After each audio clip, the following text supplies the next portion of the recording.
আচ্ছা, ওয়ালাইকুম আসসালাম। সবাইকে ওয়ালাইকুম আসসালাম এবং শুভ সন্ধ্যা। আজকে সেকেন্ড এবং থার্ড ক্লাস, মানে আজকেরটা এবং আগামী সপ্তাহটা মিলে আমরা তিনটা আইএস পড়বো: IS-1, IS-2 এবং IS-7। এখন ইন্টারেস্টিং হচ্ছে এখানে এখানে একটা ইন্টারেস্টিং পার্ট আছে। পার্ট হচ্ছে যে আপনারাই প্রবাবলি ফার্স্ট যারা হচ্ছে আমার থেকে একটু ডিফারেন্ট ভাবে লার্নিংটা পাবেন, কারণ আমরা IS-1 সেই 1973 সাল থেকে এখন পর্যন্ত IS-1ই আছে। ওকে, কিন্তু যেটা হবে সেটি হচ্ছে আপনারা নিশ্চয়ই শুনে থাকবেন যে IS-1টা পরিবর্তন হয়ে আইএস কত কি হবে বলেন তো? IS-1 কি হবে? কেউ আইডিয়া আছে? Have U an idea? IFRS 18 sir. IFRS 18। আপনি কি এটার কোনো ভিডিও বা কোনো রকম ইয়ে আপনার লেখাপড়া করেছেন বা ভিডিও দেখেছেন বা কোনো পার্টিসিপেট করেছেন কোনো ওয়ার্কশপ বা ট্রেনিং এ? না, IFRS 18। IFRS 18 এর স্যার আপনার একটা ভিডিও ছিল ইউটিউবে, ওটা ওকে, একটু দেখে স্যার। ওকে, ওকে। না, থ্যাংক ইউ। সেটা হচ্ছে যে আসলে ইনফ্যাক্ট বাংলাদেশে কেউই বোধহয় এখন পর্যন্ত, বাংলাদেশ নেই, খুবই কম, মানে আইএফআরএস এর যে ফাউন্ডেশন, যেটি আগের নাম ছিল হচ্ছে আইএএসসি ফাউন্ডেশন, আইএফআরএস ফাউন্ডেশন বা আইএএসবির কিছু পডকাস্ট অথবা হচ্ছে কিছুটা ওয়েবিনার ছিল। আর ক্লাস আকারে সম্ভবত মানে ইউটিউবে আমারটাই আছে, গ্লোবালি আমারটা আছে, বাংলাদেশেও অন্য কেউ এখনো করেন নাই। তো সেটা খুব আর্লি একটা প্রেজেন্টেশন ছিল। আর আপনাদের আগের ব্যাচে বা মাঝে আমি প্রেজেন্টেশন নিয়েছিলাম। তো আজকে যেটা করব আমাদের হচ্ছে আজকে এবং আগামী ক্লাসে IS-1, IS-2 এবং IS-7 করার কথা, কিন্তু আমি সঙ্গে একটা নতুন আইএফআরএস ঢুকিয়ে দিব, সেটা হচ্ছে আপনার কম্পারিজনের জন্য, সেটি হচ্ছে IFRS 18। এই কারণেই দিব যে আপনারা নিশ্চয়ই জানেন যে 2027 সালের ফার্স্ট অফ জানুয়ারি থেকে 2027 সালের 1 জানুয়ারি থেকে আমাদের হচ্ছে নতুন আইএফআরএস শুরু হবে। এই যে আইএসটা এখন আছে, এই আইএসটার নাম হচ্ছে প্রেজেন্টেশন অফ ফাইন্যান্সিয়াল স্টেটমেন্ট। তখন যেটা থাকবে প্রেজেন্টেশন অ্যান্ড ডিসক্লোজার, হ্যাঁ, ডিসক্লোজার অফ ফাইন্যান্সিয়াল স্টেটমেন্ট, সেই ডিসক্লোজার গুলো আমরা দেখবো। তা আমরা এখানে যেটা হচ্ছে যে IS-1 এর ম্যাক্সিমাম জিনিসই হচ্ছে অপরিবর্তিত থাকবে, অর্থাৎ রিকগনিশন, মেজারমেন্ট এগুলো থাকবে একই একই রকম। শুধুমাত্র প্রেজেন্টেশনের জায়গায় ইনকাম স্টেটমেন্টের ফ্রন্টে প্রেজেন্টেশন বা চেঞ্জ আসবে, আর ডিসক্লোজারে কিছু চেঞ্জ আসবে। তো আমরা এই কম্পারিজনটা দেখবো। যদিও এখন পর্যন্ত বাংলাদেশে কোনো ট্রেনার বা এফআরএস যারা ক্লাস নেন বা পড়ান তারা কেউ এইভাবে কম্পারিজন করে করেনি। আপনারা you are one of the luckiest person যে আজকে আমরা IS-1 পড়বার সঙ্গে সঙ্গে আমরা IFRS 18 নিয়ে একটু ডিসকাস করবো। So let start with IS-1। এখন হচ্ছে 24, 25, 26, এখনো 3 বছর, 2.5 বছর এটা অ্যাপ্লিকেবল আছে। যদিও আইএফআরএস হচ্ছে 27 সালে ফার্স্ট অফ জানুয়ারি থেকে ম্যান্ডেটরি অ্যাপ্লিকেশন, তার আগেও আর্লি অ্যাডাপশন পারমিজেবল, কিন্তু কেউ এই রিস্ক নিবে না। সবাই 27 সাল পর্যন্ত বা 27 সালের জুন পর্যন্ত এই আগের IS-1টা অ্যাপ্লিকেবল করবে, মানে 3 বছর থাকবে। Still for the academic purpose and future আপনার লার্নিং এর জন্য আপনাকে কিন্তু ওটাও শিখতে হবে। সো সাইড বাই সাইড আমি ডিসকাশনটা করবো। প্রথম IS-1 এ আসি। IS-1 এর যদি আমরা হিস্ট্রি অ্যান্ড ব্যাকগ্রাউন্ড দেখি, the objective of IS-1 is to prescribe the basis for presentation of general purpose financial statement. General purpose financial statement গত সেশনে আমি বলেছি, আরেকবার রিপিট করি। General purpose financial statement is a statements, আর statements যেটা হচ্ছে কাস্টমাইজ না, অর্থাৎ আপনার যেটা হচ্ছে যে আপনার যারা এখানে এই আপনার একটা কোম্পানির যেসব স্টেক হোল্ডার আছে তারা যে কমন ফাইন্যান্সিয়াল স্টেটমেন্ট দেখতে পারে। অর্থাৎ আমি যদি এভাবে বলি যে একটা অর্গানাইজেশনের স্টেক হোল্ডার কারা: শেয়ার হোল্ডার, এনবিআর, ট্যাক্সেশনের জন্য VAT, Bangladesh bank, bank, listed company হলে হচ্ছে যে এটা মিউট করছে কে? আর বারবার আনমিউট করছে, প্লিজ এটা করেন না, শব্দ ক্রিয়েট হয়, খেয়াল রাখেন। হ্যাঁ, আনমিউট করে শব্দ ক্রিয়েট করেন না। আমি কয়েকবারই দেখলাম আপনারা একটু আনমিউট করে শব্দ করছেন।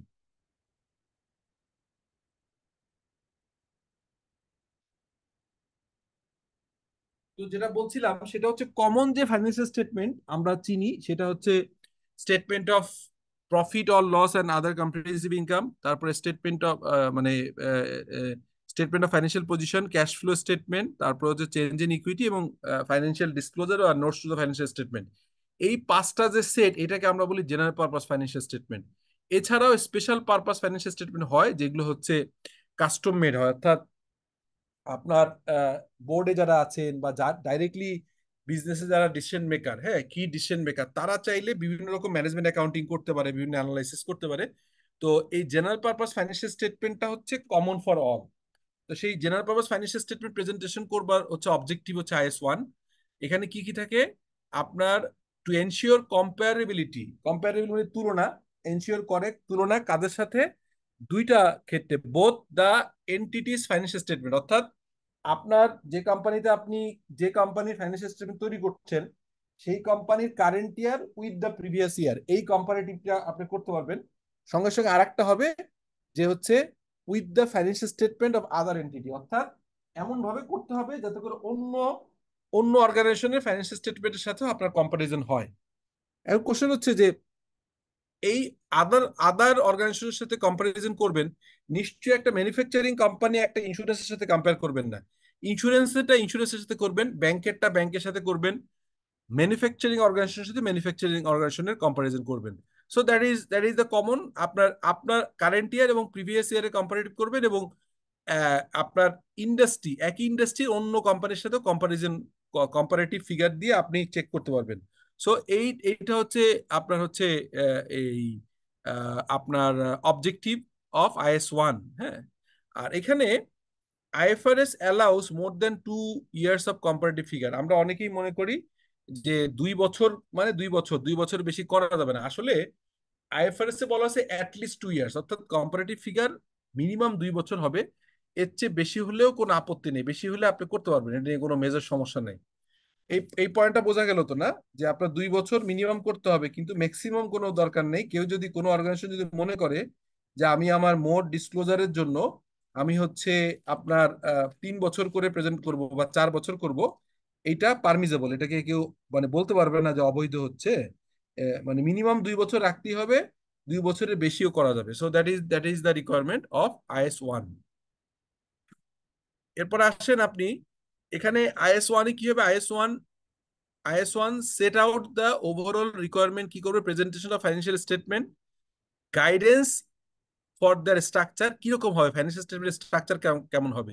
সো IS 1 অনুযায়ী আমরা যে স্ট্রাকচার এখন শিখবো, IFRS 18-এ আবার স্ট্রাকচারটা একটু চেঞ্জ হচ্ছে, স্পেশালি ফর দা আপনার ইনকাম স্টেটমেন্টের ক্ষেত্রে চেঞ্জ হবে। আর minimum requirement for their content, minimum কি কি কন্টেন্ট থাকতে হবে, এটা হচ্ছে IS 1-এ বলে। Standard for recognising, measuring and disclosing specific transaction আর address in the standard and interpretation. আমি আপনাদেরকে বলেছিলাম যে ফাইন্যান্সিয়াল স্টেটমেন্ট প্রিপারেশনের জন্য এখানে আমরা প্রথম ক্লাসে দেখেছি যে most of you are accounting background, অনেকে আবার অ্যাকাউন্টস ব্যাকগ্রাউন্ডের বাইরেও আছে। সো আমার কথাগুলো খুব সহজ সরল থাকবে, আপনাদেরকে বলেছিলাম, সেই জন্যই কথাটা আবার রিপিট করছি, যে আসলে আমরা অ্যাকাউন্টিংকে বলি হচ্ছে যে বিজনেসের ল্যাঙ্গুয়েজ। কেন? কারণ একটা ব্যবসা প্রতিষ্ঠান তার, আমি যেমন বাংলায় কথা বলি, আর একজন হয়তো একজন সাউন্ড প্রবলেম, অন্যরা তো সাউন্ড প্রবলেম বলছে না। সাউন্ড কি ক্লিয়ার আছে? যিনি বলছিলেন সাউন্ড প্রবলেম, শোনা যাচ্ছে ভাই? সাউন্ড প্রবলেম যিনি বলছিলেন, is it okay? Sir, sound clear আছে স্যার আপনার। ওকে ওকে, ঠিক আছে, ঠিক আছে। না, একজন মেসেজ দিল, তাহলে ওনার সমস্যা। ওকে, তো যেটা বলছিলাম সেটি হচ্ছে যে আমি যেমন বাংলায় কথা বলি, আমার সবকিছুই আমি বাংলায় বোঝাতে পারি, আমি নিজেকে প্রেজেন্ট করতে পারি। হ্যাঁ, আমি কি, আমি কি যোগ্যতা আছে, কি অযোগ্যতা আছে, আমি কি বলতে চাই, এটা প্রেজেন্ট করতে পারি। তেমনি ভাবে যিনি ইন্ডিয়ান একজন সিটিজেন হয়তো হিন্দি ভাষায় কথা বলেন, বা অন্য তাদেরও আরো ডিফারেন্ট ভাষা আছে। একজন ব্রিটিশ হচ্ছে আমেরিকান, ব্রিটিশ হচ্ছে ইংরেজি ভাষায় কথা বলে, আমেরিকানরা ইংরেজি ভাষায় কথা বলে। তেমনি করে একটা ব্যবসা ভাষাটা হচ্ছে accounting.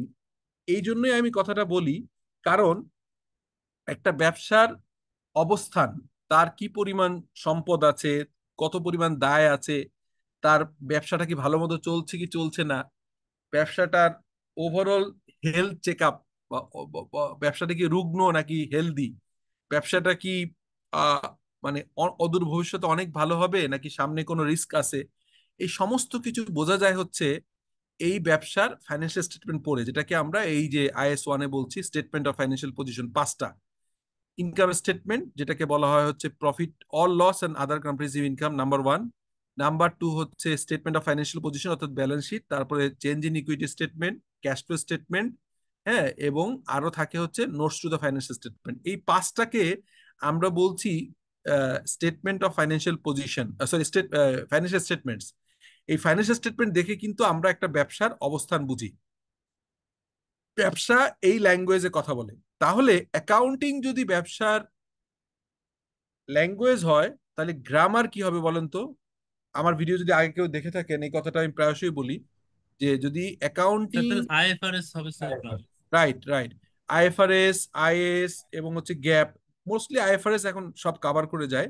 So that is the ব্যাকরণ। কি ব্যাকরণ ইউজ করি ভাষায়? যেমন আমরা ধ্বনি, কারক, বিভক্তি এগুলো ইউজ করি। আমরা দেখি ইংরেজিতে পার্টস অফ স্পিচ, বা বাংলায় হচ্ছে এরকম পার্টস অফ স্পিচ থাকে। আমার ডাইরেক্ট হবে, ইনডাইরেক্ট হবে। এই যে গ্রামারটা, কিভাবে আপনি ভাষাটাকে শুদ্ধভাবে প্রকাশ করবেন, এটা যেমনি হচ্ছে ব্যাকরণের মাধ্যমে করা হয়, হ্যাঁ, গ্রামার, ইংরেজি গ্রামার যেমন ইংরেজি ভাষা, তেমনি অ্যাকাউন্টিংটা শুদ্ধভাবে প্রেজেন্টেশন করার জন্য আমাদের আইএফআরএস শিখতে হবে। সো আইএফআরএস এর ভিতরে চারটা জিনিস কমন। এখানে খেয়াল করেন, রিকগনাইজিং বলছে। রিকগনাইজ মানে রিকগনাইজ করা। গত ক্লাসে বলেছিলাম যে এটা কি অ্যাসেট নাকি ইনকাম নাকি এক্সপেন্স নাকি লাইবিলিটি, এটাকে রিকগনাইজ করতে হয় প্রথম। যে কোনো আইটেমকে আপনি যখন একটা ঘটনা আপনার সামনে আসবে, যখন আপনার একজন, আপনি ইফ ইউর অ্যাকাউন্টেন্ট, তখন আপনার একজন কলিগ এসে বলল যে আমি সকালে অফিসের কাজে মতিঝিল গিয়েছিলাম, এই মতিঝিল যাওয়া আসার এই সিএনজি ভাড়াটা হচ্ছে এই 300 টাকা, this is the voucher of this convince. এখন আপনাকে বুঝতে হবে যে এই 300 টাকা কি লাইবিলিটি নাকি অ্যাসেট নাকি এক্সপেন্স নাকি ইনকাম।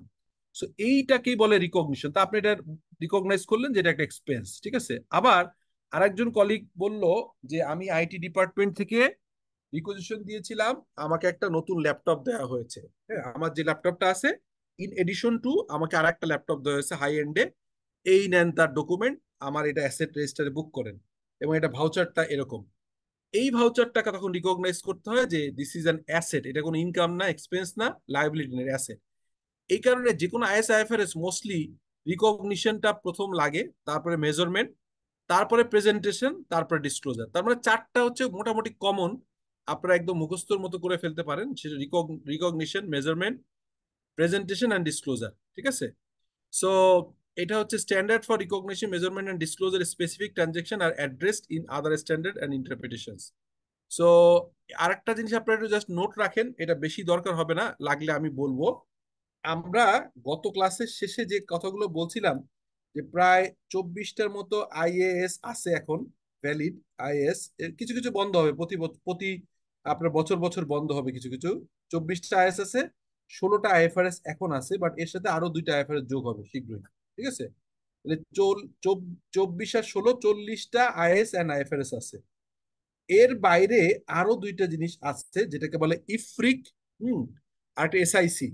ইফরিক অ্যান্ড এসআইসি, জাস্ট নামটা শুনে রাখেন।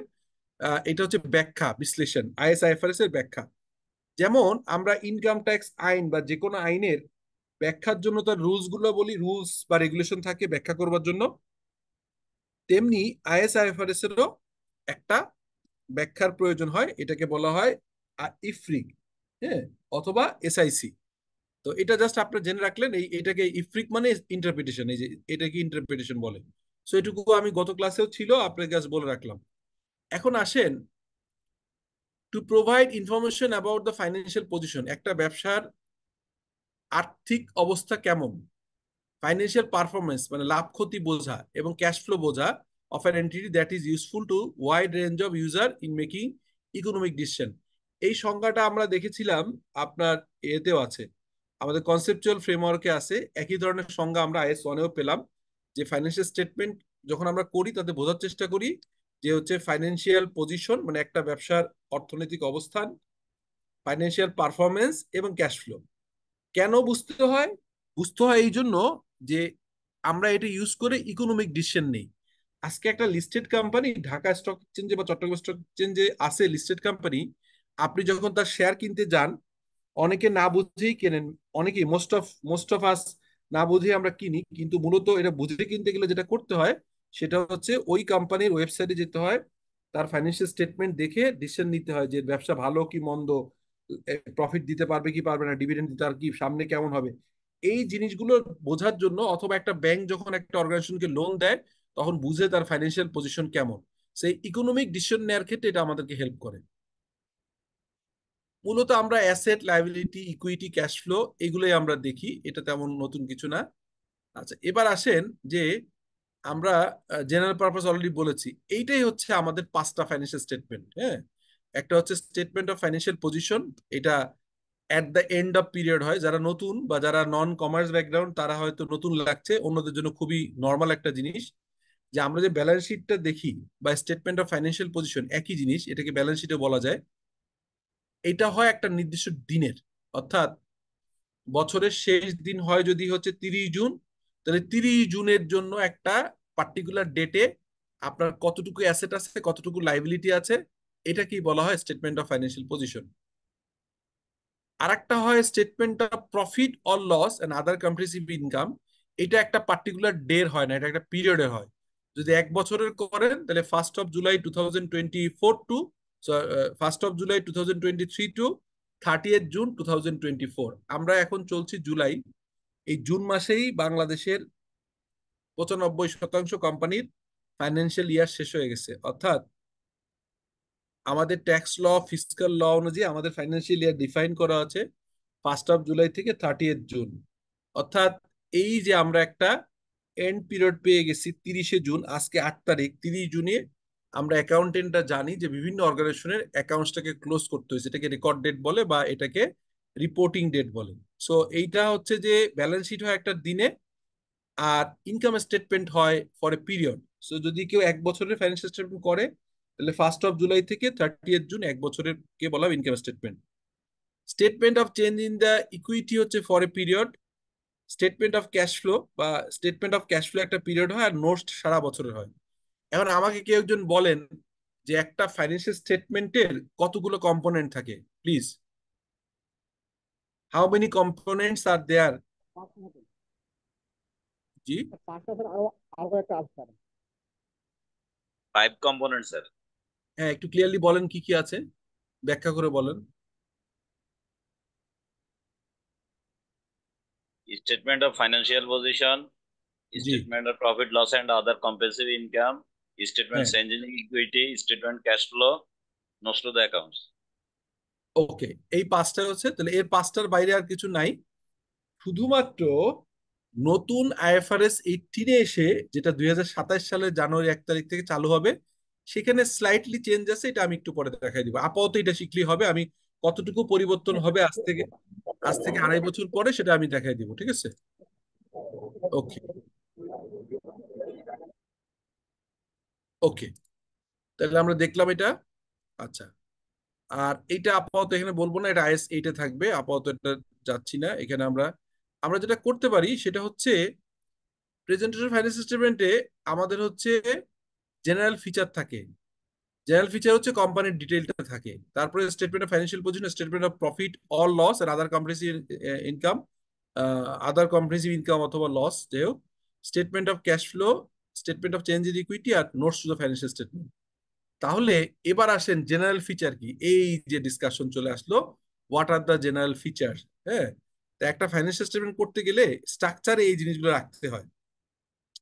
খেয়াল করেন, structure and content of financial statement in general clearly identify. আজকে আমরা এই এই কোর্সের উদ্দেশ্য কি, আমরা কেন ভর্তি হয়েছি, যারা আমরা এখন করি বা ভবিষ্যতে করব, কি করব, যারা statement of financial position prepare করে। আজকে যেমন আমি যে অর্গানাইজেশনের চেয়ারম্যান বিশ্বলিউশন পিএলসি, সেই বিশ্বলিউশন পিএলসির 2023-এর জুলাই 1 থেকে 2024-এর 30 জুন যে অর্থ বছর শেষ হলো, সেই অর্থ বছরের draft, initial draft financial statement করে আমাকে জমা দিয়ে গেছে কিছুক্ষণ আগে। আমি এটা রিভিউ করছিলাম, আপনি যখন ক্লাসে জয়েন করার আগে রিভিউ করছিলাম।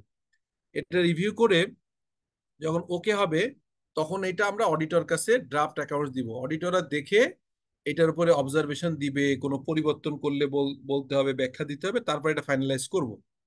তো করতে গেলে কি কি লাগে, কিভাবে আমরা প্রেজেন্টেশন করব, সেই ডিসকাশন কিন্তু আমরা করছি। তো করতে গেলে কি লাগে, এটা বলছে স্ট্রাকচার অ্যান্ড কন্টেন্ট, কিরকম স্ট্রাকচার হবে এবং কন্টেন্ট কি থাকবে of the financial statement generally identify কি থাকবে। The financial statement must be clearly identified and distinguished from other information in the same publish document. এই কথাটার মানে, আমরা যদি একটা অ্যানুয়াল রিপোর্ট নামাই যে কোনো কোম্পানির, আপনারা যে কোনো লিস্টেড কোম্পানিজের, বাংলাদেশের কোনো লিস্টেড কোম্পানি বা গ্লোবাল যে কোনো লিস্টেড কোম্পানির ফাইন্যান্সিয়াল স্টেটমেন্ট ইজিলি আপনি ডাউনলোড করতে পারবেন। করলে দেখবেন যে অ্যানুয়াল রিপোর্টের ভিতরে অন্য ডেটার সঙ্গে ফাইন্যান্সিয়াল স্টেটমেন্টকে সেপারেট বোঝা যায়। এটা আপনাকে ডিস্টিংগুইশ করে প্রকাশ করতে হবে। কিরকম করবেন আমি এক্সাম্পল দেখাচ্ছি একটু পরে। Is financial statement and the notes must be clearly identified, clearly থাকবে।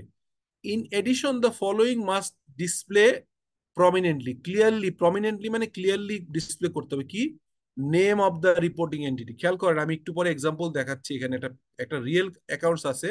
এই যে দেখেন, এইখানে যদি আপনারা দেখে থাকেন তাহলে দেখবেন,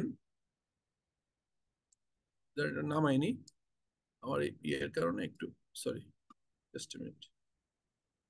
ওকে, দেখেন এখানে একটা ফাইন্যান্সিয়াল স্টেটমেন্ট আছে, British American tobacco Bangladesh company limited. তাহলে আমি কি বললাম, দেখেন এখানে কি ছিল, খেয়াল করেন আমি কি বলছিলাম ফিচারে, কি ফিচারে বলছিলাম খেয়াল করেন। ফিচারে বলছিলাম যে name of the reporting entity, তাহলে name of the reporting entity পেলাম British, British American tobacco Bangladesh limited, তাহলে নাম পেয়ে গেলাম। Whether the financial statement are of an individual entity or a group, অর্থাৎ একটা ফাইন্যান্সিয়াল স্টেটমেন্ট একটা সিঙ্গেল অর্গানাইজেশনও হতে পারে অথবা একটা গ্রুপ কোম্পানি বলে, মানে কনসোলিডেটেড ফাইন্যান্সিয়াল স্টেটমেন্ট হতে পারে। সো কনসোলিডেটেড ফাইন্যান্সিয়াল স্টেটমেন্ট আপাতত বোঝার দরকার নেই, শুধু এটাই বুঝলেন যখন একটা কোম্পানি সিঙ্গেল হয় তখন আমরা বলি সিঙ্গেল বা ইন্ডিভিজুয়াল এন্টিটি। আর যখন একটা কোম্পানি আর একটা কোম্পানির শেয়ার কিনে ফেলে মোর দেন 50%, অর্থাৎ যদি এমন হয় যে একটা কোম্পানি আরেকটা কোম্পানি 100% অথবা 60, 70, 80, 90, 51%-এর উপরে, 50-র উপরে যদি শেয়ার কিনে, তখন আমরা বলি যে একটাকে বলা হয় প্যারেন্ট কোম্পানি আর একটাকে বলা হয় সাবসিডিয়ারি কোম্পানি। তখন এই সিঙ্গেল ইন্ডিভিজুয়াল এন্টিটির সঙ্গে সঙ্গে গ্রুপের ফাইন্যান্সিয়াল স্টেটমেন্টটা তৈরি করতে হয়। এটা আপাতত শুধু শুনলেন, এর বেশি কিছু বোঝার দরকার নেই, আমরা ক্লাসের সাথে সাথে আগিয়ে নিব, বুঝতে পারবো। তারপরে রিপোর্টিং ডেট থাকতে হয়, প্রেজেন্ট কারেন্সি, আইএস আইএস 21 অনুযায়ী কি আপনার presentation currency, level of rounding. এবার আপনি খেয়াল করেন, এই কটাই আগে দেখে আসি ওখানে আছে কিনা, তারপরে আমরা মিলাই একটা একটা করে। খেয়াল করেন, আমরা বলছিলাম কোম্পানির নাম, হ্যাঁ একদম ক্লিয়ারলি আছে। তারপরে কোন statement, statement of financial position. Rounding up কি করা হয়েছে খেয়াল করেন, এখানে আপনারা দেখে থাকবেন ইন থাউজেন্ড অফ বিডিটি মানে কি বলেন তো। আমি জাস্ট একটা মিনিট অ্যালাউ করেন, একটা ইম্পর্টেন্ট ফোন আসছে, একটা মিনিট।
সরি, একটা ফোন আসছিল, ওই বেসিসের প্রেসিডেন্ট আমাদের, আহ, মানে একটা ইম্পর্টেন্ট কল ছিল। যাই হোক, শোনা যাচ্ছে আমাকে এখন?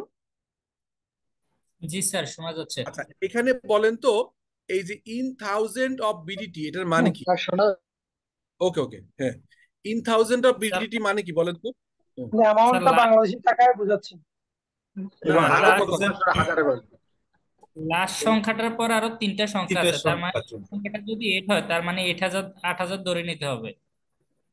ওকে ওকে, গুড। তাহলে এখানে দেখেন তো, আইএফআরএস এর যে ভাষাটা আমি এখানে দিচ্ছিলাম, আমি যে এখানে লিখছিলাম যে আইএফআরএস এর ভাষা অনুযায়ী, এটা আইএফআরএস থেকেই তোলা, মানে IS 1 থেকে তোলা। আমরা ক্লিয়ার করছিলাম যে এখানে level of rounding, rounding used, thousand আর মিলিয়ন, এটা কি মিললো?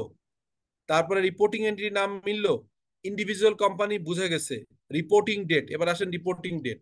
এখানে দেখবেন যে আপনি ইনকাম স্টেটমেন্ট দেখলে আরো ভালো বুঝবেন, যে ব্যালেন্স শিট তো পরেরটা, প্রথমটা ইনকাম স্টেটমেন্ট। এই দেখেন, এখানে দেখেন আপনার এই যে রিপোর্টিং ডেট, দেখবেন যে এটা হচ্ছে কোনটা, 31 ডিসেম্বর 2027। এটা একটু আগে প্রেজেন্টেশন বানানো, আপনি এখনো এই বিরিয়ামিকের এখনো নামাতে পারবেন, এটা অনলাইনে আছে, এটা নামানোর কোনো বিষয় না। আপনার চাইলেই আপনি এটা নামায় ফেলতে পারবেন, ঠিক আছে? তো এখানে দেখেন এই যে রিপোর্টিং ডেটটা আছে, করসপন্ডিং 1 বছরের ফিগার আছে, রাউন্ডিং আছে, কোম্পানির নাম আছে, এবং এটা ইন্ডিভিজুয়াল কোম্পানি বলা আছে কারণ না হলে গ্রুপ কোম্পানি লেখা থাকতো। আর স্টেটমেন্টের নামটাও দেয়া আছে, এটা হচ্ছে প্রফিট অ্যান্ড লস। আর ওইটা বলছিলাম যে একটু আগে যেটা দেখাচ্ছিলাম, ওইটা হচ্ছে ব্যালেন্স শিট বা স্টেটমেন্ট অফ এই ফাইন্যান্সিয়াল পজিশন। তো আমরা দেখলাম যে হুবহু মিল আছে, মানে আইএফআরএস যা বলছে, British American Tobacco one of the, মানে ফাইনেস্ট কোম্পানি, কি বলে, one of one of the biggest আপনার মাল্টিনেশনাল কোম্পানি, তারা এটা প্রপারলি মেনটেন করছে। চলো এইগুলো আমরা দেখলাম। এরপর কি আছে দেখেন, এরপর হচ্ছে ফেয়ার প্রেজেন্টেশন। এখন আপনি সরাসরি মিলাইতে পারবেন না, এখন আপনাকে ফেয়ার প্রেজেন্টেশনটা হুবহু এভাবে আমি মিলাই দেখাতে পারবো না। ওটা কিভাবে মিলাবো? যখন আমরা দেখব ফেয়ার মানে কি, ফেয়ারলি প্রেজেন্ট মানে হচ্ছে যে স্টেটমেন্টটা তৈরি করা হচ্ছে সেই স্টেটমেন্টের ভিতরে কোনো মিস রিপ্রেজেন্টেশন নাই, কোন রকম মিথ্যা তথ্য দেওয়া হচ্ছে না। তাহলে আপনি কিভাবে ফেয়ারনেস টেস্ট করবেন? এইটা দুইটা জায়গা, একটা হচ্ছে যারা ফাইন্যান্সিয়াল স্টেটমেন্ট তৈরি করছেন ওই অ্যাকাউন্টেন্টদের একটা ওথ আছে, তারা ফেয়ারলি করবে।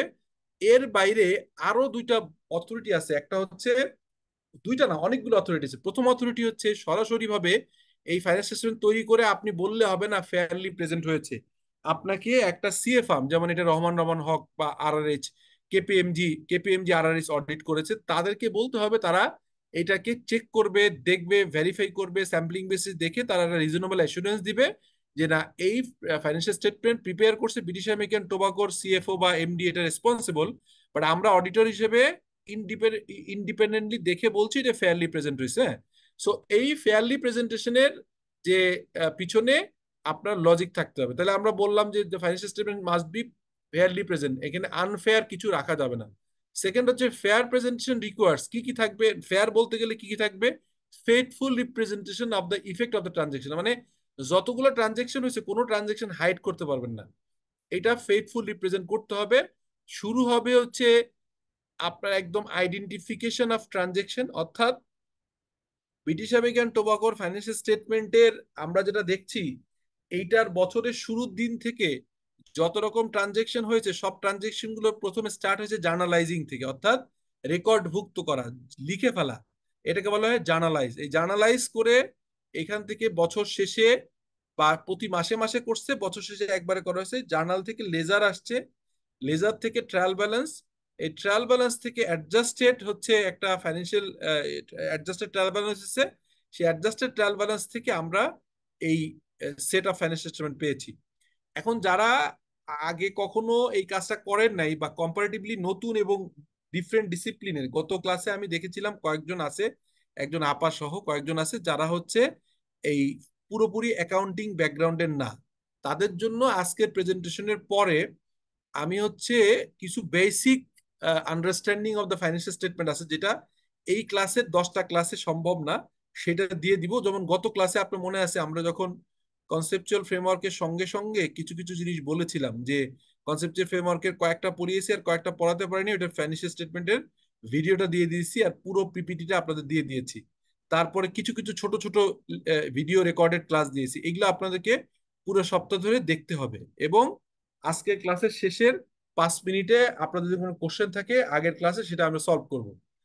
ফেয়ার প্রেজেন্টেশন মানে হচ্ছে প্রত্যেকটা ট্রানজেকশন প্রপারলি ইফেক্ট দেখাইতে হবে, and other event condition according to the definition of the recognition of asset, liability, income and expense set out in the framework. দেখেন আমি প্রথম দিন ফ্রেমওয়ার্ক পড়ায় আপনি বুঝতে পারলেন যে ফ্রেমওয়ার্কের ভিতরেই কোনটাকে অ্যাসেট, কোনটাকে লাইবিলিটি, ইনকাম এবং এক্সপেন্স, এটা ফ্রেমওয়ার্ক অনুযায়ী হতে হবে। আর ফ্রেমওয়ার্কে বলা আছে যেটা হচ্ছে আপনার ইনকাম মানে কি, ইনকাম হচ্ছে আপনার আপনি যে অপারেট করেন, যে আপনি যে ব্যবসা করেন সেই ব্যবসার থেকে উদ্ভূত আয়কে ইনকাম বলা হবে, এবং তার এগেনস্টে অ্যালোকেবল যেটা হচ্ছে অপারেটিং এক্সপেন্সকে এক্সপেন্স বলা হবে। আর যেগুলো আপনি নন কারেন্ট অ্যাসেট অর্থাৎ আপনার কিনে ফেলবেন অ্যাসেট আকারে, এবং লাইবিলিটি, সো এটা ফ্রেমওয়ার্কে বলা আছে। IS1 requires that an entity whose financial statement comply with IFRS make an explicit and unreserved statement of such compliance in the notes। অর্থাৎ ফাইন্যান্সিয়াল স্টেটমেন্টের প্রথমে আপনি করলেন হচ্ছে statement of financial position, balance sheet, income statement, cash flow এবং change in equity. নোটে এসে বললেন যে আমি সমস্ত IFRS অ্যাপ্লিকেবল সমস্ত IFRS কমপ্লাই করেছি। এই এক্সপ্লিসিট এবং আনরিজার্ভ, কোনো রিজার্ভ না, মানে আমরা বলি না যে আনকোশ্চেনেবলি বলছি, অনেক সময় বলে না যে আমি এটা আনকন্ডিশনালি ট্রু হিসেবে স্বীকার করছি। সো আপনাকে জ্ঞাত শহরে বলতে হবে যে আমার জানা মতে এবং আমি যতটুকু to best of my knowledge আমাদের ফাইন্যান্সিয়াল স্টেটমেন্টটা তৈরি করা হয়েছে in accordings to the requirements of IFRS and conceptual framework, এবং এটা আমরা এটা সেই অনুযায়ী কাজটা করেছি। কোনো কোনো ক্ষেত্রে যদি সামান্যতম ব্যতিক্রম করতে হয় সেটাকে বলে ডিপার্চার। সো বলা হচ্ছে departure from a requirement might be required, extremely rare. খুব কম ক্ষেত্রে, ধরেন আমরা যে ফাইন্যান্সিয়াল স্টেটমেন্ট তৈরি করি সেই ফাইন্যান্সিয়াল স্টেটমেন্ট তৈরি করতে গেলে 99.99 ক্ষেত্রে বা 99% ক্ষেত্রে আমরা দেখতে পাবো যে আমাদের ফাইন্যান্সিয়াল স্টেটমেন্টটা হচ্ছে তৈরি হয়েছে IFRS এর কনসেপচুয়াল ফ্রেমওয়ার্ক এবং IFRS অনুযায়ী। কিছু কিছু জায়গায় এক্সট্রিমলি রেয়ার ক্ষেত্রে ডিপার্চার লাগতে পারে, সেটা হলে আমরা করতে পারবো, বাট সেটাকেও আবার নোট দিয়ে ব্যাখ্যা দিতে হবে। সো এটা খুব রেয়ার এক্সেপশন, এটা না দেখলেও চলবে। IFRS অনুযায়ী আমরা করবো, এটাই ঠিক আছে। খুব রেয়ার হলে আপনারা এরকম ক্ষেত্রে পাবেন যে ডিপার্চার হইতে পারে। So these are the general feature, এটা আমরা দেখলাম। আচ্ছা, এবার আসেন যে আপনার ফেয়ার প্রেজেন্টেশন বলতে বুঝায় fair presentation and compliance with IFRS, এটা আপনাকে একটা নোট দিয়ে বলতে হবে। Inappropriate accounting policy are not rectified. আপনি যদি IFRS এর সাথে কনফ্লিক্টিং কোনো অ্যাকাউন্টিং পলিসি নেন সেটা কোনোভাবেই আপনার গ্রহণযোগ্য হবে না, যতই আপনি নোটে বললেন হবে না। তার মানে আমি আপনাকে বলি, আপনি একটা গাড়ি কিনেছেন, আপনি গাড়ির ব্যবসা করেন না, খুব খেয়াল করে শোনেন, আপনি গাড়ি কিনে গাড়ি বিক্রি করেন তাহলে আপনার গাড়ি হবে ইনভেন্টরি। আপনি জমি কিনে জমি বিক্রি করেন তাহলে জমি হবে আপনার ইনভেন্টরি। আপনি রিয়েল এস্টেট কোম্পানি, আপনি বিল্ডিং বানায় অ্যাপার্টমেন্ট সেল করেন তাহলে ইনভেন্টরি হবে আপনার বিল্ডিং। এছাড়া যদি আপনি জমি কিনেন for your factory or your আপনার ওয়্যার হাউস, আপনি যদি বিল্ডিং করেন ফর ফ্যাক্টরি আর হেড অফিস, আপনি যদি গাড়ি কিনেন টু সাপোর্ট ইয়োর বিজনেস, তাহলে ওই সমস্ত জিনিসগুলো অ্যাসেটে যাবে। এটাই ট্রু, এটাই পলিসি। এখন আপনি একটা গাড়ি কিনে COGS ঢুকাই দিলে এটা যতই পলিসি নোট দেন এটা কাভার হবে না, আপনার গাড়িটা অ্যাসেট হিসেবে রিকগনাইজ করতে হবে। এই পয়েন্টটা কি বোঝা গেল আমি কি বোঝাতে চেয়েছি? ফেয়ার প্রেজেন্টেশন বলতে কি বোঝা গেল? Is it clear? জি স্যার। আর একটা এক্সাম্পল দেন তো, যে কোন পলিসি আপনি একটা করলেন। ধরেন আমি আরেকটা উদাহরণ দিই, আপনি ব্যবসা করেন ইলেকট্রিক ফ্যানের, তা আপনি হচ্ছে ফ্যান তৈরি করেছেন সারা বছর ধরে আপনার 1000 পিস ফ্যান তৈরি করেছেন ধরলাম, তারপরে তো 900 পিস সেল করছেন, তা 900 পিসের কস্ট যাবে COGS এ, আর 100 পিস ফ্যানের দাম থাকবে হচ্ছে ইন্ডিং ইনভেন্টরি হিসেবে, ব্যালেন্স শিটে যাবে, এবং এটা যাবে হচ্ছে কারেন্ট অ্যাসেট সেকশনে, অর্থাৎ আপনার ইনভেন্টরি যায় কারেন্ট অ্যাসেট সেকশনে। এখন আপনি যদি এই ইনভেন্টরিটাকে কারেন্ট অ্যাসেটের পরিবর্তে এটা যদি non current asset plant property ইকুইপমেন্টে ঢুকান, তাহলে কোনোভাবেই এটা আপনার রেকটিফাই করা যাবে না। বোঝা গেল? Is it clear? জি স্যার। জি স্যার। ওকে, এখন আসেন কতগুলো কনসেপ্ট, এটা আপনার না জানলে আরেকটা সমস্যা, মানে এটা জানতে হবে। আমরা যখন, আপনারা যারা চাকরি বাকরি করেন নিশ্চয়ই জানেন যে বছর শেষে আপনাদেরকে অডিট আসে, অডিটর এসে দেখে অডিটর প্রথমে এসে যে কাজটা করে, যে প্রথম দিকে যতগুলো কাজ করে তার ভিতর একটা কাজ হচ্ছে আপনার অর্গানাইজেশনের গোয়িং কনসার্ন টেস্ট করে, যে আপনার অর্গানাইজেশন গোয়িং কনসার্ন বলতে বোঝা যায় আইএফআরএস আইএস 1 অনুযায়ী সংজ্ঞায় বলা আছে an entity prepare financial statements is presumed to be going concern। হ্যাঁ, তো গোয়িং কনসার্ন আছে বলে ধরে নেওয়া করা হবে। যদি কোনো কোনো ফাইন্যান্সিয়াল স্টেটমেন্ট এসে অডিটর এসে যদি দেখে বা আপনার অ্যাকাউন্টেন্টরা যদি দেখে যে এই কোম্পানিটা আগামী 9 মাস পরে, 8 মাস পরে বা 1 বছরের ভিতর বন্ধ হয়ে যাবে, তখন সে বলবে যে এই কোম্পানি গোয়িং কনসার্ন নাই, এটাকে হচ্ছে ক্লোজ আপ, এটাকে ক্লোজ আপ মোডে নিতে হবে, এটাকে আপনার হচ্ছে আপনার ক্লাসিফাই করতে হবে এবং এটাকে আপনার গোয়িং কনসার্ন হিসেবে প্রেজেন্ট করা যাবে না। হুম। সো ব্রেকআপ বেসিসে ফাইন্যান্সিয়াল স্টেটমেন্ট করতে হবে। তো ব্রেকআপ ট্রেকআপ পরে আপনারা দেখেন, আমি প্রয়োজনে ভিডিও দিয়ে দিব। আপাতত এটা বুঝলেন যে যে কোম্পানিগুলো চলে ধরে নেওয়া হয় সেই কোম্পানিগুলো ওনার মারা যেতে পারে, শেয়ার হোল্ডার চেঞ্জ হতে পারে, কিন্তু কোম্পানি চলতে থাকবে, এটাকে বলা হয় going going concern. The management has significant concern about the entity's ability to continue as a going concern. The uncertainty must be disclosed. যদি এমন হয় আপনার ম্যানেজমেন্ট দেখলো যে এই কোম্পানিটা আর চলবে না, বন্ধ হয়ে যাওয়ার কোনো সন্দেহ আছে, তাহলে এটাকে গোয়িং কনসার্ন হিসেবে প্রেজেন্ট করতে পারবে না। তখন বলবে, নোটে বলবে যে এই কোম্পানিটা গোয়িং কনসার্ন নিয়ে কোশ্চেন আছে, অতএব এটার ফাইন্যান্সিয়াল স্টেটমেন্ট তৈরি করতে গেলে ব্রেকআপ বেসিসে করতে হবে।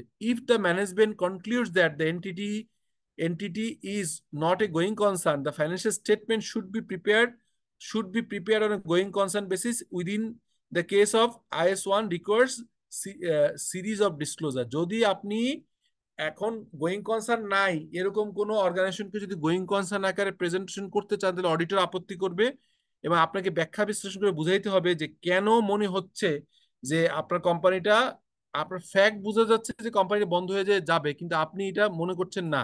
ধরেন একটা ফ্যাক্ট আপনি দেখলেন পরপর 3-4 বছর ধরে লস হচ্ছে এবং আস্তে আস্তে করে লাইবিলিটি বাড়তেছে, তখন আপনি কিন্তু এটা কোশ্চেন করলেন যে ভাই বারবার লস হচ্ছে, কোম্পানিটিকে বন্ধ হয়ে যাবে কিনা, লাইবিলিটি বাড়তেছে প্রতি বছরই, এটা কি বন্ধ হবে কিনা।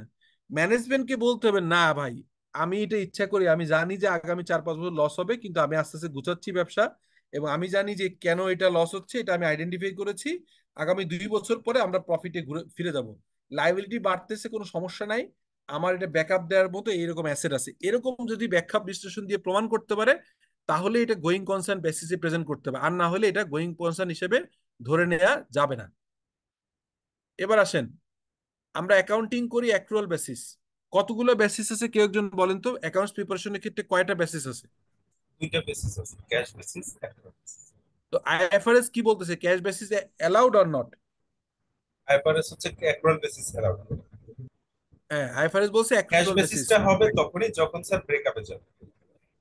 তখন হচ্ছে, তখনও ক্যাশ বেসিস হবে না, তখন ব্রেকআপে গেলে আমরা নন কারেন্ট কারেন্টকে সব কারেন্ট করে ফেলবো, সেটা আমরা দেখবো না, অসুবিধা নেই, সেটা ক্যাশ বেসিস বলে না। তখন আমরা ব্রেকআপে গেলে আমরা যখন নন গোয়িং কনসার্ন থাকে না, তখন আমরা লং টার্ম না দেখে সবকিছু শর্ট টার্মে নিয়ে আসি, ওটাকে ক্যাশ বেসিস বলে না, এটা বলে লিকুইডেশন বেসিস, সেটা ডিফারেন্ট। যাই হোক, তারপর হচ্ছে কনসিস্টেন্সি অফ প্রেজেন্টেশন, সেটা হচ্ছে the presentation and classification of item in the financial statement shall be retained from the period to the next unless a change is justified either by the change in the circumstance recorded by IFRS। অর্থাৎ গত বছর যদি কোনো inventory figure যেরকম দেখিয়েছেন একইভাবে এবার দেখাবেন। গত বছর যদি আপনার ফ্যাক্টরির ম্যানেজারের স্যালারি যদি ফ্যাক্টরি ওভারহেডে থাকে, এবারও ফ্যাক্টরি ওভারহেডে থাকতে হবে। এই বারবার একবার এক এক জায়গায় দেখাবেন, একবার অ্যাডমিনে ঢুকাবেন, একবার জেনারেল এক্সপেন্স ঢুকাবেন, এটা সম্ভব না। কনসিস্টেন্সি থাকতে হবে, কনসিস্টেন্সি না হলে আপনার এটা আইএফআরএস অ্যালাউ করবে না। তার মানে অ্যাক্রুয়াল বেসিসে প্রেজেন্টেশন অফ ফাইন্যান্সিয়াল স্টেটমেন্ট হতে হবে, আপনার কনসিস্টেন্সি মেনটেন করতে হবে। সো আমি কিন্তু প্রত্যেকটা লাইন বাই লাইন আইএফআরএস এর IS1 এর প্রত্যেকটা লাইন বাই লাইন এখানে এনে আপনাদের পড়ে দিচ্ছি। অতএব এইটা দেখলে আপনার IS1 এর আপনার মোটামুটি ভাবে সমস্ত ডিটেইলটা আপনি পেয়ে যাচ্ছেন। এরপরে আছে preparation of financial statement involves processing a large number of transactions and aggregating these into classes according to the nature and function। অর্থাৎ আচ্ছা, আপনি বলেন তো নেচার আর ফাংশন বলতে কি বোঝা যাচ্ছে, একটা সিম্পল উদাহরণ দেন তো।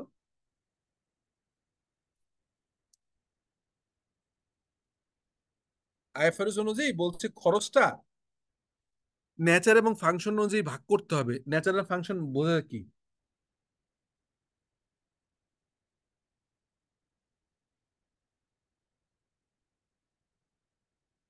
আচ্ছা, আমি একটু উদাহরণ দিই।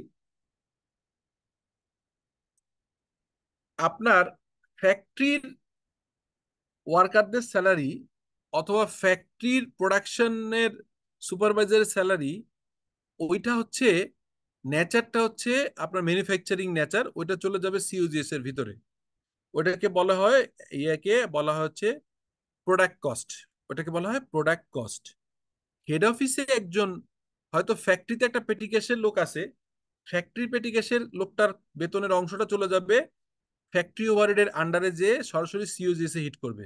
ওয়ারাস ওই একই মানের অ্যাকাউন্টেন্ট হেড অফিসে বসে কাজ করছে, তখন এটা হয়তো আপনার অ্যাডমিন হেডে বা ফাইন্যান্স হেডে যাবে, তখন কিন্তু ফ্যাক্টরিতে যাবে না। এই যে আপনার নেচার অফ দা, আপনার হচ্ছে বিজনেসের কারণে, নেচার অফ দা ফাংশনের কারণে, নেচার অফ দা মানে আপনার প্রোডাকশন প্রসেসের কারণে, ব্যবসার নেচার অনুযায়ী ডিফারেন্ট ক্লাসিফিকেশন হচ্ছে। আবার কখনো যদি দেখেন যে একটা এক্সিকিউটিভ ফাইন্যান্স, তার স্যালারি যাচ্ছে হচ্ছে ফাইন্যান্স হেডে, আর একটা এক্সিকিউটিভ এইচআর এর কাজ করে, তার ফাংশন এইচআর।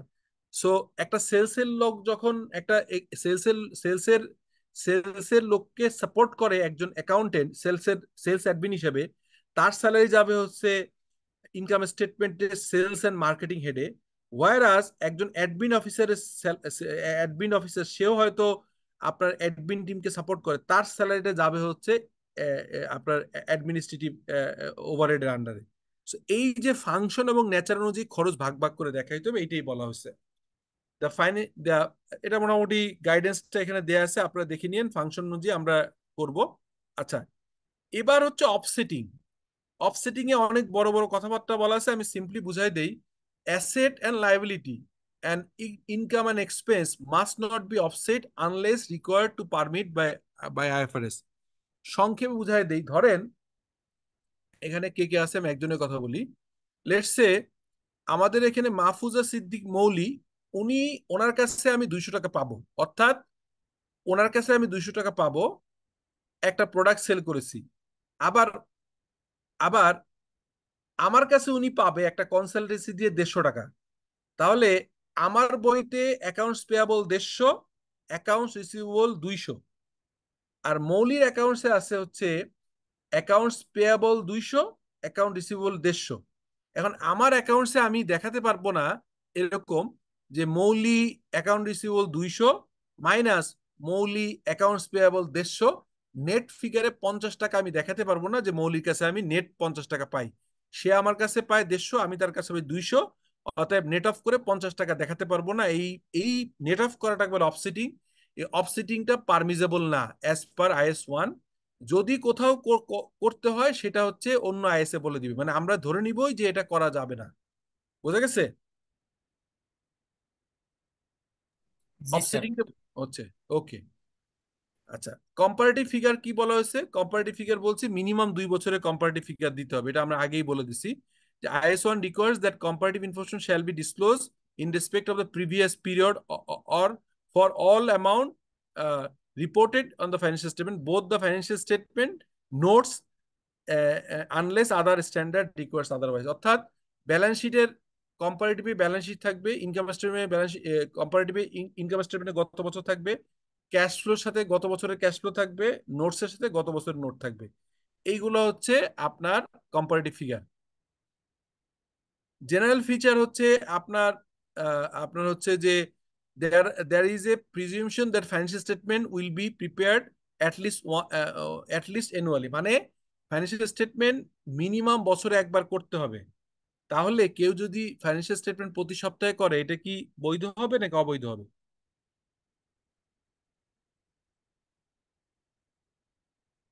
করা যাবে স্যার। তার মানে মিনিমাম 1 বছর একবার করতে হবে বছরে। কেউ যদি 12 মাসে করে কোনো অসুবিধা নাই, কেউ যদি 3 মাস পর পর করে অসুবিধা নেই, কিন্তু বছরে একবার করতে হবে। That is the requirement, reporting period. ঠিক আছে? আচ্ছা, স্টেটমেন্ট অফ ফাইন্যান্সিয়াল পজিশন বলছে statement of financial position an entity must normally present a classified statement of financial position separating current and non current asset and liability. তার মানে financial স্টেটমেন্টে, এই দেখেন, এখন আমি এইটাতে না বলে সরাসরি ইনকাম স্টেটমেন্ট ব্যালেন্স শিট যাই, তাহলে আর বেটার হবে। যে থিওরিটিক্যাল আসপেক্ট এখানে পড়লাম তার সমস্ত কিছু এখানে দেখাই দিই। খেয়াল করেন, এটা একটা স্ট্যান্ডার্ড ব্যালেন্স শিট বা স্টেটমেন্ট অফ ফাইন্যান্সিয়াল পজিশন। এটা যদি একটা স্ট্যান্ডার্ড হয়, নিচে দেখবেন অডিটর কারা, এখানে দেখা যায় যে রমান রমানক কেপিএমজি, এখানে দেখেছেন কেপিএমজি আরআরএইচ। তাহলে এটা একটা standard statement of financial position, যেটাকে আমরা ব্যালেন্স শিটে বলতে পারি। এখানে আগে এক সময় ছিল টি ফরম্যাটে করা হয়। টি ফরম্যাট মানে কি বুঝতে পারছেন তো নাকি? টি ফরম্যাট মানে এখানে লম্বালম্বি দুই ভাগে করে করা হয়, যেটা আগেকার করা হতো, এখন টি ফরম্যাটটা করা হয় না, স্টেটমেন্ট ফরম্যাটই করা হয়। হ্যাঁ, so statement format is required or permissible or হচ্ছে প্রেজেন্ট মানে রিকমেন্ডেড অ্যাজ পার IS 1। তো সেখানে আমরা কি করব, আপনারা এই যে খেয়াল করবেন যে দুইটা ভাগ করবো, একটা হচ্ছে অ্যাসেট, উপরেরটা অ্যাসেট আর নিচেরটা হচ্ছে ইকুইটি অ্যান্ড লাইবিলিটি। অ্যাসেটের ভিতরে খেয়াল করবেন একটা হায়ারার্কি আছে, একটা একটা সিরিয়াল আছে। প্রথমেই প্ল্যান্ট প্রপার্টি ইকুইপমেন্ট, এটা সবচেয়ে বেশি ফিক্সড নেচার একটা অ্যাসেট। প্ল্যান্ট প্রপার্টি ইকুইপমেন্ট সবচেয়ে কম লিকুইড একটা অ্যাসেট। আর cash and cash equivalent is সবচেয়ে লিকুইড। মানে ক্যাশ অ্যান্ড ক্যাশ ইকুইভ্যালেন্ট মানে কি, কেউ বলতে পারবেন? What do you mean by cash and cash equivalent? Cash and cash equivalent হচ্ছে ক্যাশ টাকা ব্যাংক এবং ব্যালেন্স, স্যার। ব্যাংক ক্যাশ টাকা ব্যালেন্স। ব্যাংকে জমা, cash and bank balance, sir. মানে হচ্ছে এই 9 নম্বর নোট দেখেন, 9 নম্বর নোটে যদি, এখানে অবশ্য নাই, এখানে আমি ওটুকু এনেছি, 9 নম্বর নোটে পাবেন যে এখানে কত টাকা ক্যাশ আছে এবং এখানে ব্যাংক ব্যালেন্স, এটা দিয়ে হচ্ছে ক্যাশ অ্যান্ড ক্যাশ ইকুইভ্যালেন্ট। ঠিক আছে, শর্ট টার্ম যেটা, লং টার্ম না, লং টার্মটা অন্য জায়গায় যাবে, শর্ট টার্ম যেগুলো আছে সেগুলো সব এখানে চলে আসবে। আচ্ছা, এবার দেখেন আপনার এই প্ল্যান প্রপার্টি ইকুইপমেন্ট হচ্ছে আপনার মূলত অ্যাসেট, যেগুলো হচ্ছে নন কারেন্ট অ্যাসেট বলা হয়।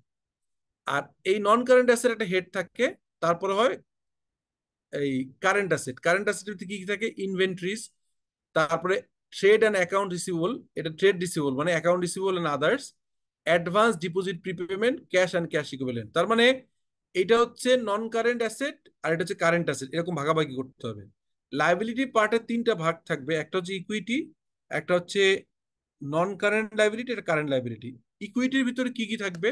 ইকুইটির ভিতরে থাকবে হচ্ছে share capital, common share capital first, then হচ্ছে ক্যাপিটাল রিজার্ভ, অনেক সময় রিজার্ভ তৈরি হয়, আর রিটেন আর্নিংস।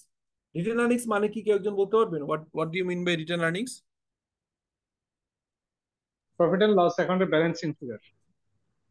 না, এটা আসলে প্রফিট এন্ড লসের ব্যালেন্সিং ফিগার না। এটা হচ্ছে রিটার্ন আর্নিংস মানে কারেন্ট ইয়ার এবং পাস্ট ইয়ার গুলোর, প্রফিটের অ্যাকুমুলেশন। অর্থাৎ আপনি গত বছরগুলো যত প্রফিট করছেন সেই প্রফিট গুলো যোগ করে একটা ফিগার আছে, সেখান থেকে যেটুকু ডিভিডেন্ড দিচ্ছেন, rest of the earnings, rest of the income accumulated, এটাকে বলে রিটেন আর্নিংস। তো ওপেনিং রিটেন আর্নিংস কত টাকা ছিল, তার সাথে যোগ হবে এই বছরে কত প্রফিট করছেন, বাদ দিবেন কত টাকা ডিভিডেন্ড, মানে এখান থেকে কয় টাকা পেমেন্ট করা হয়েছে, বাদ দিয়ে যেটা থাকবে এটা ক্লোজিং রিটেন আর্নিংস। সো এটা রিটেন আর্নিংস বাড়বে। গত বছর ছিল হচ্ছে 1000 ফিগার, তো যদি এখানে এরপর শূন্য হবে 3টা, তার মানে যদি এইখানে দেখি 1,82,00,000 আবার 1000, এখানে হচ্ছে সেটা হচ্ছে 2,24,00,000। তার মানে গত বছরের থেকে এবছর বাড়ছে, কারণ প্রফিট বেড়ে ডিভিডেন্ড দেওয়ার পরেও আপনার রিটেন আর্নিংস ফিগার বেড়েছে। তাহলে this is the part of equity. এরপরে কি আছে? লাইবিলিটি। লাইবিলিটি পার্টে কি আছে? লাইবিলিটির ভিতরে নন কারেন্ট লাইবিলিটির ভিতরে আছে নেট ডিফাইন বেনিফিট প্ল্যান। এটা কি বলতে পারবেন? What do you mean by net define benefit plan? কারো ধারণা আছে?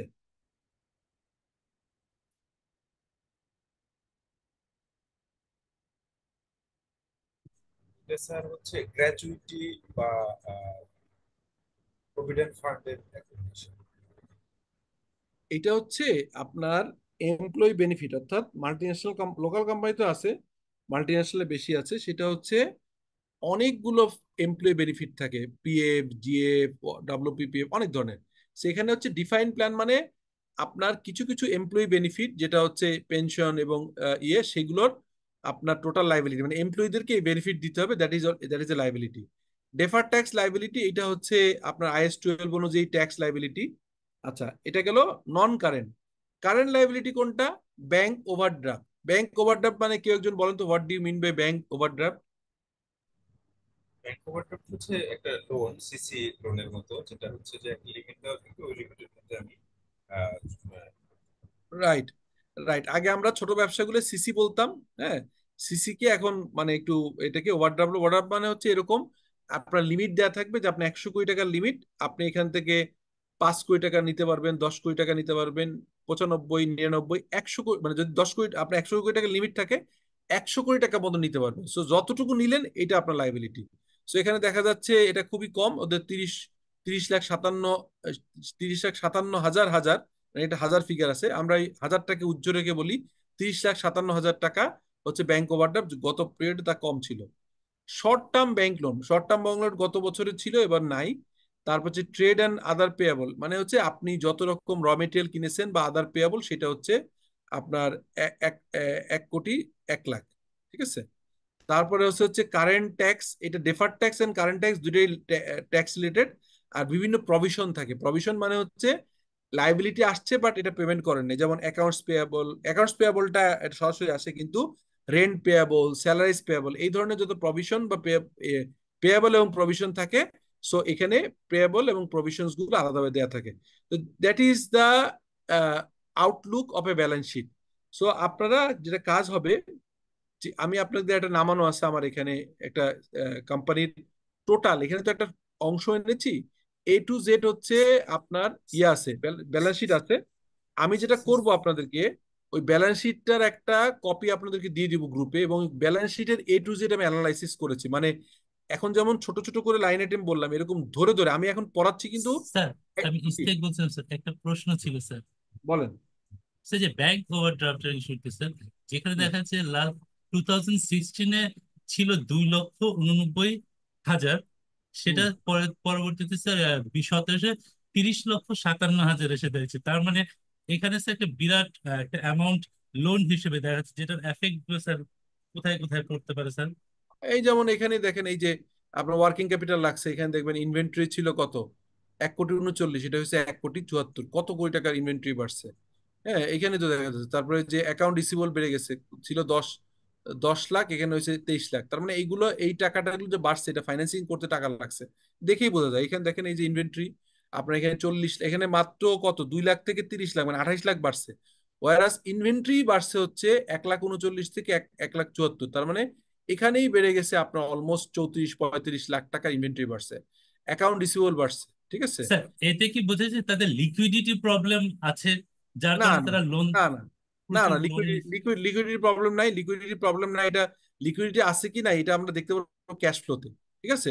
ক্যাশ ফ্লো যখন দেখবেন, তখন ক্যাশ ফ্লোতে এটা আছে। এই যে ক্যাশ ফ্লো যখন করবেন, এই যে ক্যাশ ফ্লোতে দেখেন, এই লিকুইডিটি এখান থেকে বুঝতে পারবেন। এই দেখেন, গত বছরের অপারেটিং ক্যাশ ফ্লো ছিল 42 লাখ, 42,34, এখানে 97 লাখ টাকা আছে। সো দেখা যাচ্ছে ক্যাশ ফ্লো তার বেশি আছে, কম না। হ্যাঁ, লিকুইডিটি ভালোই আছে, যে অপারেশনাল লিকুইডিটি ভালো আছে। হ্যাঁ, কিন্তু তার আবার লিকুইডিটি কিছু সমস্যা আছে, আপনার রাইটলি বলছেন। সে প্ল্যান্ট প্রপার্টি ইকুইপমেন্ট কিনছে অনেক, প্রায় 80 লাখ টাকার মতো কিনছে। হ্যাঁ, লিকুইডিটি কিছুটা আগের থেকে, মানে লিকুইডিটি অপারেশন থেকে লিকুইডিটি বাড়ছে, কিন্তু অপারেশনের টাকার কিছু টাকা আবার ঢুকে গেছে হচ্ছে আপনার হচ্ছে যে অ্যাসেট কিনেছে, যেমন asset কিনেছে। যাই হোক, এগুলো আমার ডিটেইলটা অ্যানালাইসিস করা আছে আরেকটা জায়গায়।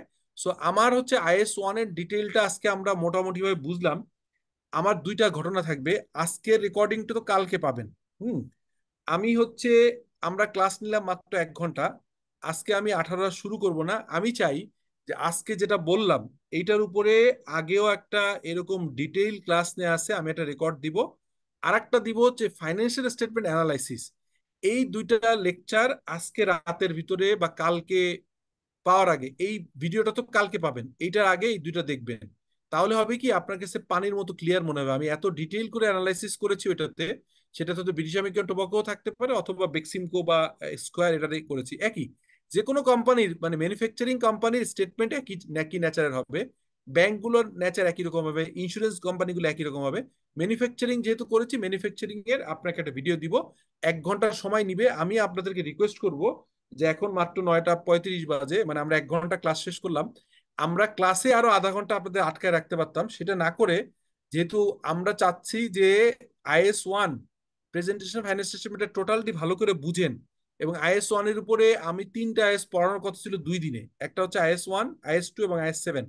সো মাত্র IS1 পড়িয়েছি, তাও এখন পর্যন্ত নতুন যে স্টেটমেন্ট অফ ফাইন্যান্সিয়াল পজিশন, মানে স্টেটমেন্ট, ফাইন্যান্সিয়াল স্টেটমেন্ট প্রেজেন্টেশনের নতুন যে IFRS আসছে, সেটা হচ্ছে এখনো বলতেই পারি নাই, সেটা হচ্ছে IFRS 18। সেটা আমি আগামী ক্লাসে একটু বলবো। এখন আমি আপনাদেরকে 2টা বা 3টা ভিডিও দিব। আপনাদের কাজ হবে এই ভিডিওটা যেটা কালকে পাবেন, এটার আগে ওই 3টা ভিডিও আপনারা একটু কাইন্ডলি পুরো সপ্তাহ একটু দেখে রাখবেন। আমি আপনাদের রিকোয়েস্ট করি এই জন্য যে 10টা ক্লাসে সব কভার করা সম্ভব না, কিন্তু আমি যেভাবে প্রেসক্রিপশন দিচ্ছি, যে ভিডিওগুলো দিচ্ছি, যে প্রেজেন্টেশনগুলো আপনাদেরকে দিচ্ছি, যে সোর্স দিচ্ছি, একটু যদি অ্যানালাইসিস করেন, you feel confident at the end of your 10 classes. আপনি এই ক্লাস শেষ করে একটা নিজের ভিতরে একটা শক্তি বোধ করবেন যে আগের থেকে আপনি আরো ফাইন্যান্সিয়াল স্টেটমেন্ট অ্যানালাইসিস এবং প্রেজেন্টেশন ভালো বুঝতে পারছেন।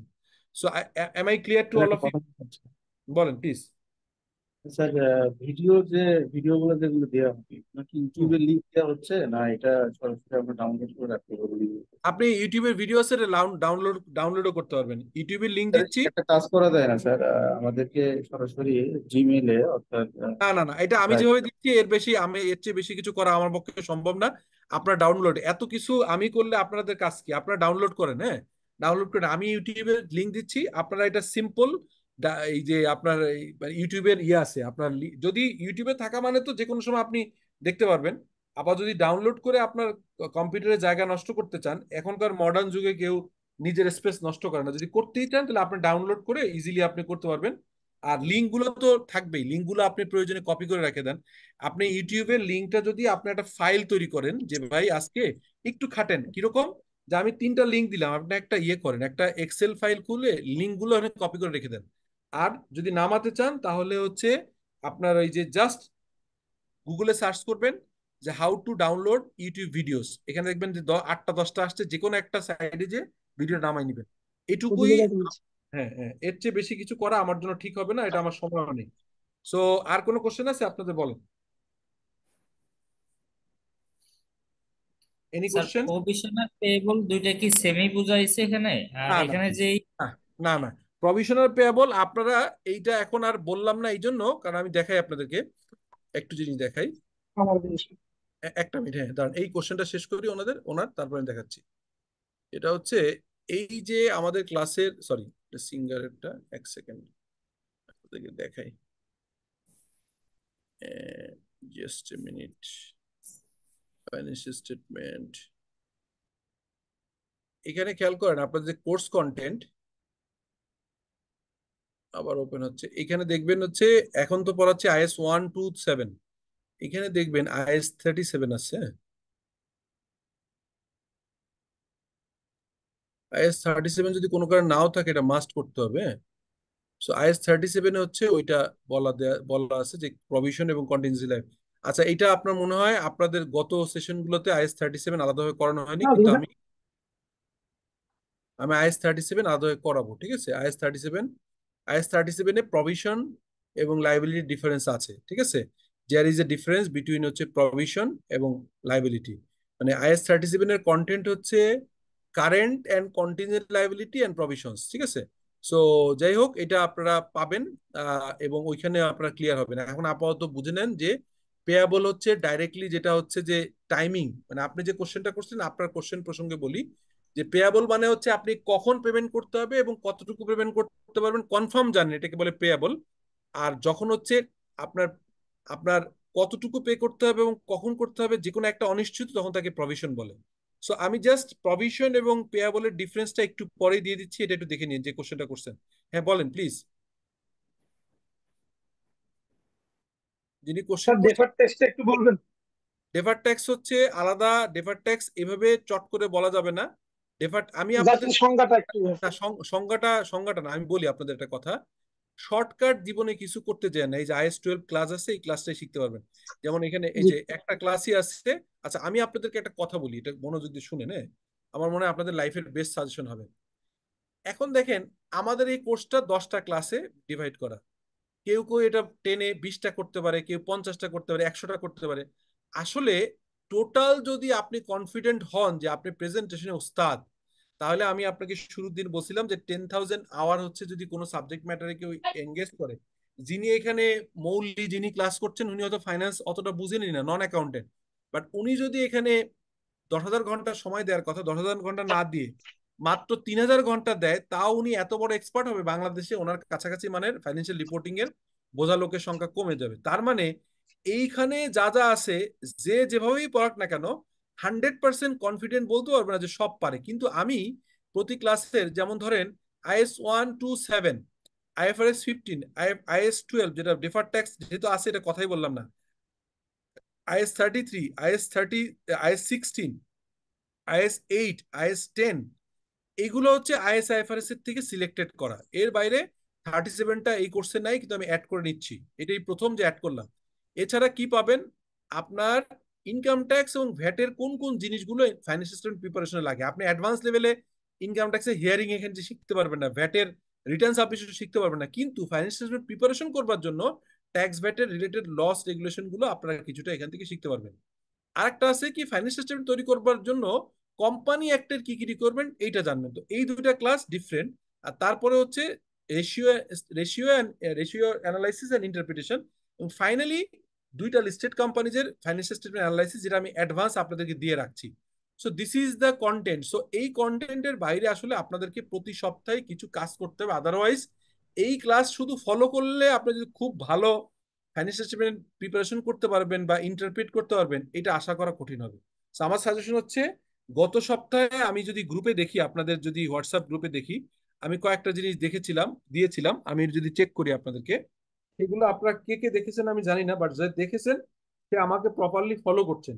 তা আমাকে যদি প্রপারলি ফলো করার পরে যদি বুঝতে অসুবিধা হয়, তাহলে বুঝবো যে আমার পড়ানোতে সমস্যা আছে। কিন্তু আমার গাইডলাইন যদি পুরো না শুনেন, আপনি যদি আপনার মতো চলেন, তাহলে বলতে পারবেন না যে স্যার আমি কিছুই বুঝতেছি না। প্রিপারেশন অফ ফাইন্যান্সিয়াল স্টেটমেন্ট, গত ক্লাসে আমি চমৎকার করে ক্লাস নিয়েছি, অনেক ডিটেইলে বুঝিয়েছি। বোঝানোর পরে আপনাদেরকে ওই ক্লাসে রেকর্ডিংটা দেওয়া হয়েছে। ইন এডিশন টু দ্যাট আমি আপনাদেরকে দিয়েছি কি কি বলি, আপনাদেরকে আমি দিয়েছি হচ্ছে কনসেপচুয়াল ফ্রেমওয়ার্কের একটা ডিটেইল সেশন, আর একটা হচ্ছে ক্যাপিটাল অ্যান্ড ক্যাপিটাল মেইনটেনেন্স, এটা আলাদাভাবে, মানে কনসেপচুয়াল ফ্রেমওয়ার্কের লাস্ট পার্টটা দিয়েছি। এই যে দুইটা জিনিস দিয়েছি, এই দুইটা জিনিস আপনার দেখার দরকার ছিল, যদি না দেখা হয় তাহলে দেখে ফেলবেন। আর স্যার জি বলেন। Sir conceptual of capital and capital মেইনটেনেন্সে ইনফ্লেশনের ব্যাপার একটা আছে স্যার, যেটা আমি বিভিন্নভাবে বুঝতে পেরেছি স্যার। সেটা যদি কখনো সুযোগ পান স্যার, এই ইনফ্লেশনটা কিভাবে এফেক্ট ফেলছে ক্যাপিটাল মেইনটেনেন্সে, মানে প্রিপারেশনের ক্ষেত্রে, সেটা একদম শুধু স্যার বোঝান। আচ্ছা, এটা এখনই বলে দিই, এটা পরে আর দরকার নেই, এখনই যেহেতু দেখেছেন, এই জন্য যে দেখেছে তাকে আমি কিন্তু ভালো হেল্প করার চেষ্টা করি। উনি যদি দেখেছে, বুঝছি যে উনি বোঝার চেষ্টা করছে, অতএব এখানে আমি বলি, এটা কনসেপ্ট বুঝে সবাই মনোযোগ দিয়ে খেয়াল করেন। সেটা হচ্ছে, আমি একটু ফেসে আসি, আদারওয়াইজ আপনি এটা বুঝাইতে পারবো না। এক সেকেন্ড, আমি একটু ভিডিও অন করে, যেহেতু ক্লাসটা হয়ে গেছে, আমি একটু না বুঝাইতে পারলে আপনারা হয়তো বুঝতে অসুবিধা হবে। Just a minute, allow me 1 minute. সেটা হচ্ছে, আমাকে দেখা যায় এখন? জি স্যার, দেখা যায়। ওকে, জি স্যার। একটা একটা জিনিস খেয়াল করেন আপনারা, আমি এটা বন্ধ করে দিই, স্টপ করে দিই। ওকে, এখন দেখেন যে ঘটনা কি ঘটে। আপনি বলছেন, যিনি কোশ্চেনটা করছেন উনি বলছেন ইনফ্লেশন কিভাবে এফেক্ট করে। ক্যাপিটাল এন্ড ক্যাপিটাল মেইনটেনেন্স এই জিনিসটা আপনার অ্যাকাউন্টিং এর কনসেপ্ট গুলো অ্যাকাউন্টিং এর বাইরে ইকোনমিক্স থেকে আসে, অর্থাৎ অ্যাকাউন্টিংটা is a applied economics. So এখানে ইকোনমিক্স এর একটা কনসেপ্ট হচ্ছে যে ক্যাপিটাল বলতে দুইটা জিনিস বোঝা যায়, একটাকে ফিজিক্যাল ক্যাপিটাল বলে, আর একটাকে বলা হচ্ছে ফাইন্যান্সিয়াল ক্যাপিটাল। ফিজিক্যাল ক্যাপিটাল কি, আপনার আপনার ফ্যাক্টরিতে যে মেশিনগুলো আছে এটাকে ফিজিক্যাল ক্যাপিটাল বলে। অর্থাৎ ক্যাপিটাল মেইনটেনেন্সে বলা আছে যে বছরের শুরুতে যদি আপনার ফ্যাক্টরি যে মেশিন আছে, সেই মেশিন যদি সারা বছর 10,000 ইউনিট প্রডিউস করতে পারে, 1 বছর পরে আপনার ক্যাপিটাল মেশিন এমনভাবে থাকা উচিত যাতে করে 10,000 পিস অথবা বেশি। অর্থাৎ আপনার প্রোডাকশন ক্যাপাসিটি যদি 10,000 পিস থাকে গত বছর, এই বছর যদি 10,000 বা তার থেকে কিছু বেশি হয়, তাহলে বুঝতে হবে you can maintain your physical capital. সোজা কথা, এখানে কোনো বাংলা বা অন্য কোনো অ্যাম্বিগুইটি নেই। এবার আসেন ফাইন্যান্সিয়াল ক্যাপিটাল। ফাইন্যান্সিয়াল ক্যাপিটাল মানে হচ্ছে ইনফ্লেশন জড়িত, যিনি কথাটা বলছেন ইনফ্লেশন জড়িত।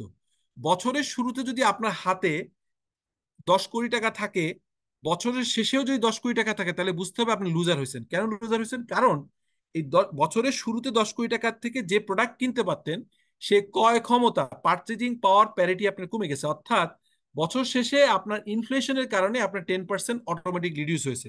তার মানে বছরের শুরুতে যদি 10 কোটি টাকা থাকে, সেই 10 কোটি টাকায় যদি আপনি 1 বিঘা জায়গা কিনতে পারেন, বছরের শেষে আপনাকে হয়তো ওই জমি কিনতে গেলেই 12 কোটি টাকা লাগবে। তার মানে এই 10 কোটি টাকার মিনিমাম ভ্যালু 10 কোটি টাকা রাখতে গেলে আপনার 2 কোটি টাকা প্রফিট করতে হবে, আদারওয়াইজ আপনার ক্যাপিটাল অটোমেটিকলি ইনফ্লেশনের কারণে কমে গেছে।